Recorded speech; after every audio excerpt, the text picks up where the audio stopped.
Hey everyone, Earthbound17 here, and today I'm going to be giving you an overview of all in-game shiny Pokemon across all 8 generations. So we'll start off with Generation 1, but as most of you already know, there were no shiny Pokemon as of Generation 1 as they weren't released until Gen 2. Now it was possible for Pokemon to become shiny when traded from Gen 1 to Gen 2 games, however, there are none that you naturally would encounter while playing through the game. Keep in mind, these games weren't designed with shiny Pokemon in mind, as it hadn't even been invented yet. So, of course, it really has no role in these games whatsoever. Next, we're on to Gen 2, the origin of shiny Pokemon. With the Game Boy Color came Pokemon Gold, Silver, and Crystal. This was the first time shiny Pokemon made their appearance in Pokemon games.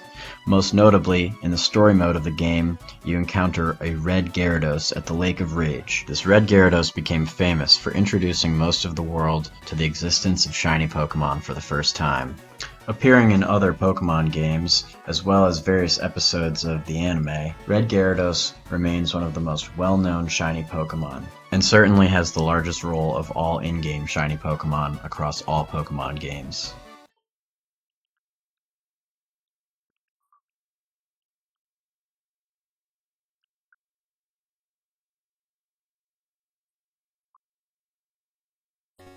Aside from Gyarados, Gen 2 has one other instance of shiny Pokemon in-game. In Pokemon Crystal, the player receives an odd egg from the daycare man. This egg will hatch a baby Pokemon that has a 14% chance of being shiny, and a 50% chance in Japanese games. Aside from this, all Pokemon naturally encountered in the wild throughout the game will have a 1 in 8,192 chance of being shiny, a number that would instantly become well known to all shiny hunters worldwide. Gen 3. Playing through Pokemon Leaf Green years ago actually gave me the idea to make this video, because something happens there that I haven't really seen anyone talk about. In the Trainer Tower, you can actually face multiple competitors that use shiny Pokemon.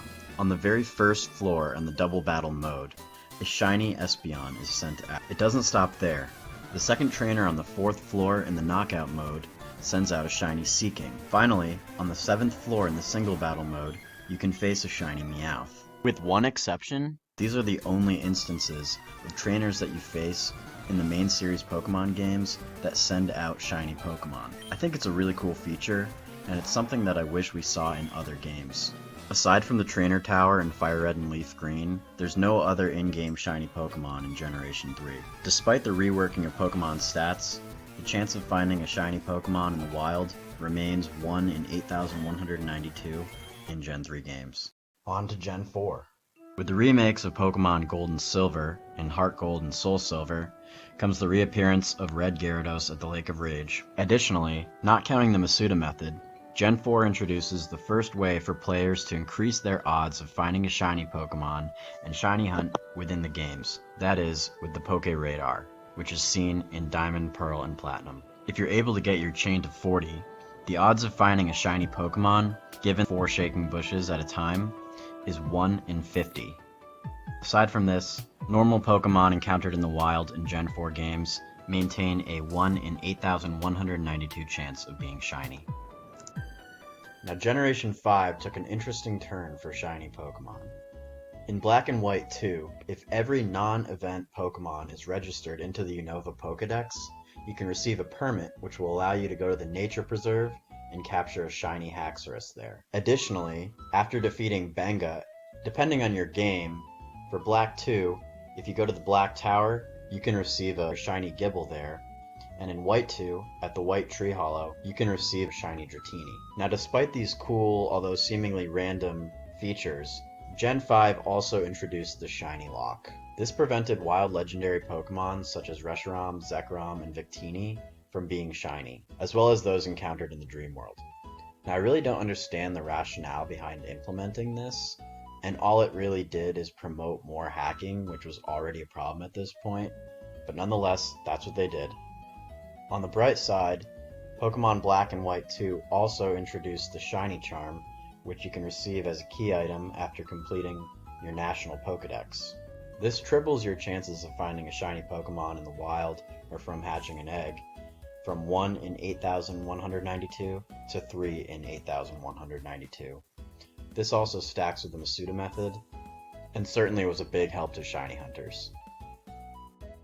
In Gen 6, there are no in-game shiny Pokemon, and practically every legendary Pokemon that you can encounter in the games are shiny locked. Although it started in Gen 4, at this point Nintendo really seemed to like the idea of distributing shiny Pokemon via events, as you can see here from this ad, showing a distribution of the shiny Aura Trio from 2016.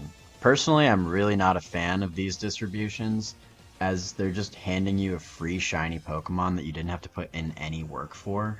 Additionally, the odds of encountering a shiny Pokemon in the wild doubled in Gen 6 to 1 in 4096. In the Friend Safari of X and Y, shiny Pokemon are more common. Additionally, the Poké Radar returned in Pokemon X and Y, as well as a consecutive fishing technique, which allows you to increase your odds of encountering a shiny Pokemon to 41 in 4096.